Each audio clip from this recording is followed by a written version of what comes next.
Frick Park is going to be fixed up when this is done to better than it was, hiking paths, new seating areas. This bridge was built initially in 1901.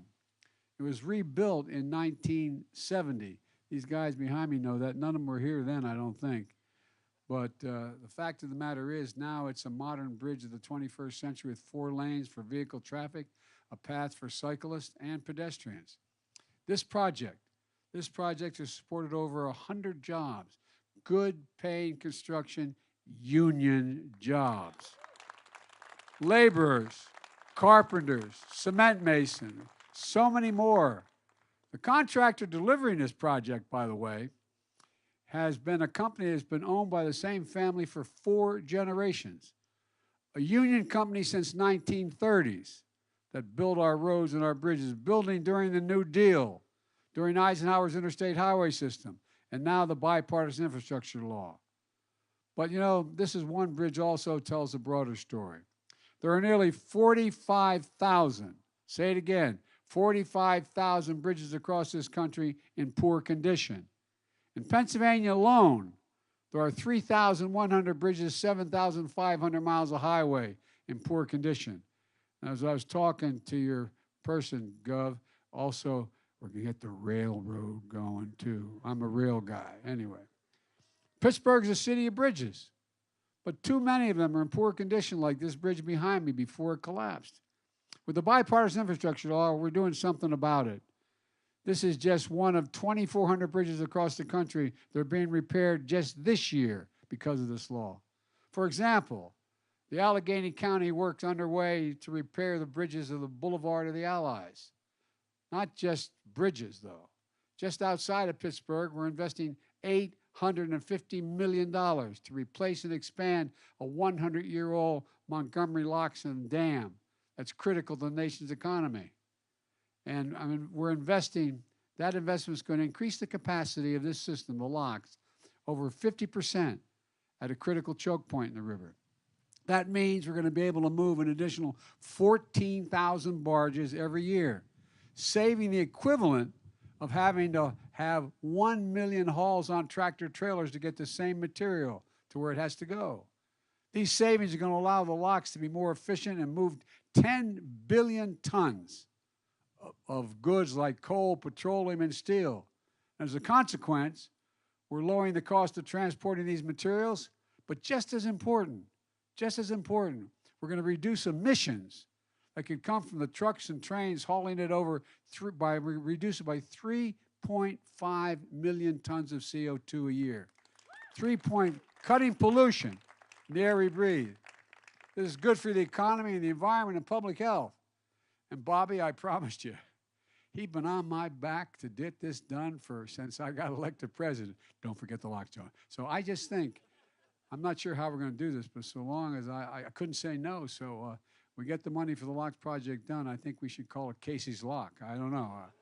But Bobby, you have been, for a Scranton guy to worry about the locks in this side, anyway.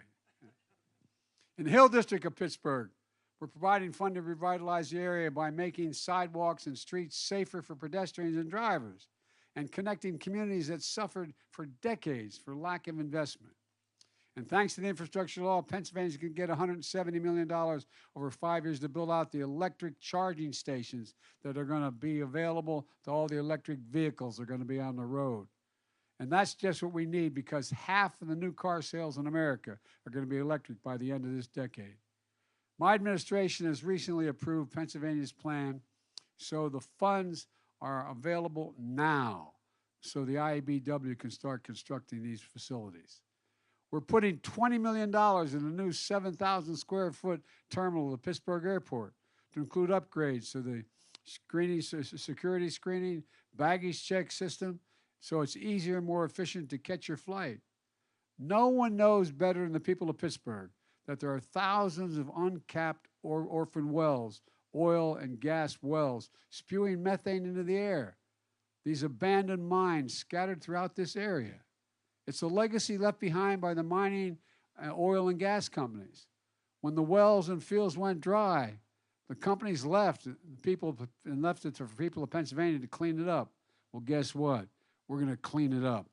Now my Department of Interior is sending Pennsylvania close to, and Connor, I know you worked on this, close to $350 million this year to cap the wells and reclaim the abandoned mine lands and polluted waterways, creating good-paying jobs in the process for the folks in the same communities that dug the wells in the first place.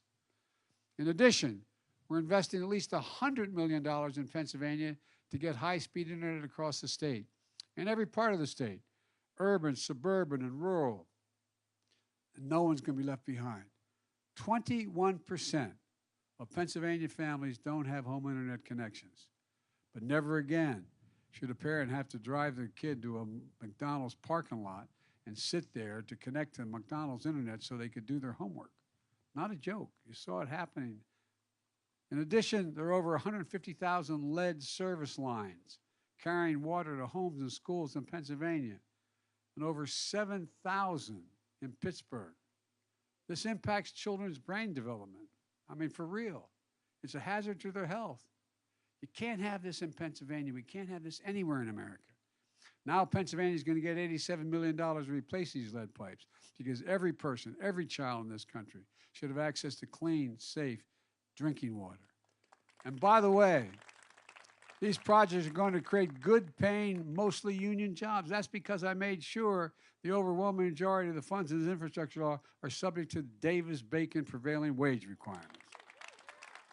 I said when I ran, we're going to build a country from the bottom up and the middle out, not the top down. When the middle does well, the wealthy do very well.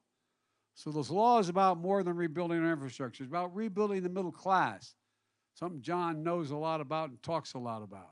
And let me tell you, I'm a proud Delawarean, but Pennsylvania is my native state.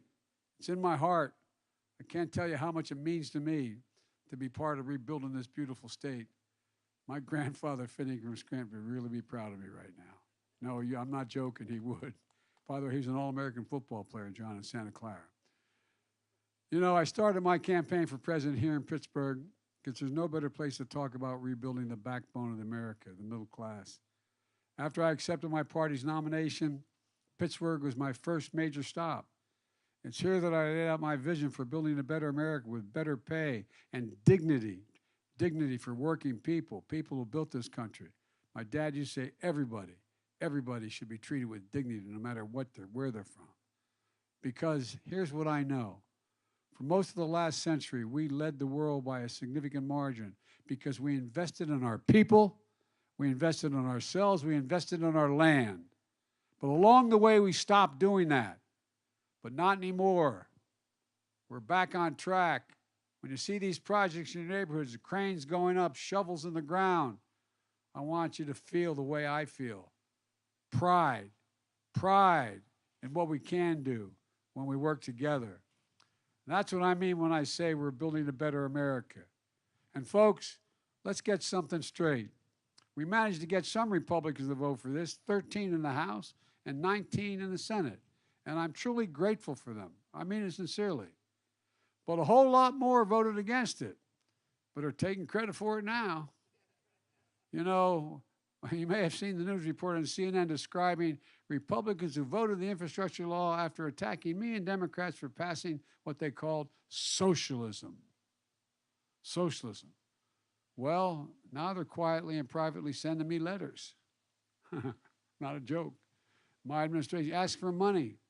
Asked for that money, talking about how important the projects in their district are and for America. I've got to say, I was surprised to see there's so many socialists in the Republican caucus.